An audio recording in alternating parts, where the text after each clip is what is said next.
ஒரு ஆள் அசையாமல் கிடக்கிறார். அவர் இருக்காரா போயிட்டாராங்கிறத எப்படி முடிவு பண்ணுறோம்? அவர் மூக்குக்கு முன்னாடி புறங்கையை வச்சு பார்க்குறோம், மூச்சு வருதா இல்லையா அப்படிங்கிறத கண்டுபிடிக்கிறதுக்காக. மூச்சுங்கிறது அவ்வளவு முக்கியமான ஒரு விஷயம். சுவாசம் இல்லைன்னா எதுவுமே இல்லை. நம்ம பூமி இருக்க அது கூட சுவாசிக்குதுங்கிறத சோவியத் விஞ்ஞானிகள் கண்டுபிடிச்சிருக்கிறாங்க.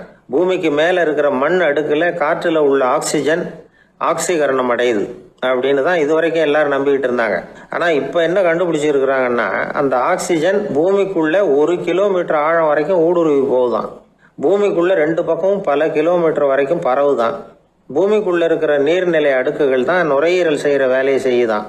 நம்ம உடம்புல நுரையீரல் இல்லைன்னா ஒன்றும் நடக்காது. ஒரு மரத்தை தலைகீழாக தொங்க போட்டால் எப்படி இருக்கும்? அப்படி யோசிச்சு பாருங்கள். அப்படி தான் இதுவும், நுரையீரலும் அப்படி தான் இருக்கும்.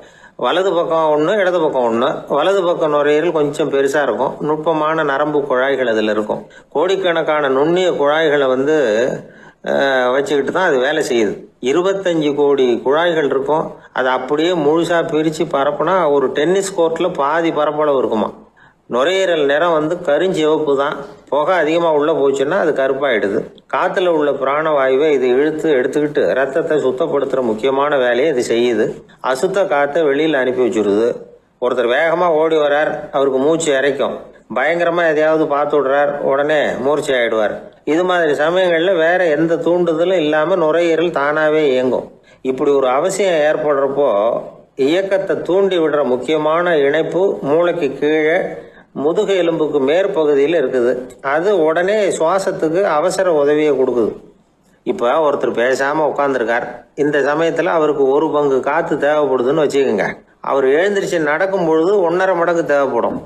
ஓடினார்னா 3 மடங்கு தேவைப்படும். படுத்திருக்கிறப்ப 1/2 மடங்கு தான் தேவைப்படும். இதுக்கு நிமிஷத்துக்கு 16 தடவை மூச்சு விட்டாகணும். இப்படி சாதாரணமாக உள்ளே இழுக்கிற காற்று கொஞ்சம்தான் இருந்தாலும் இது மாதிரி 8 மடங்கு காற்றை உள்ளே இழுத்து வச்சுக்கிற சாமர்த்தியம் நுரையீரலுக்கு இருக்குதான். தண்ணி, நுண்கிருமிகள், ரசாயன பொருள் இப்படி எது உள்ளே போனாலும் நுரையீரல் சமாளிச்சுக்கும். 30 வருஷமாக விடாத புகை பிடிக்கிறவர் தொடர்ந்து உள்ளே அனுப்பி வைக்கிற புகையை கூட சமாளிக்குதுன்னா பார்த்துங்களேன். உள்ளே போகிற புகை நுட்பமான சுவாச முடிச்சுகளை அழிச்சுடுது. கறி புகை அது மேலே படிஞ்சு உபயோகம் இல்லாமல் பண்ணிவிடுது.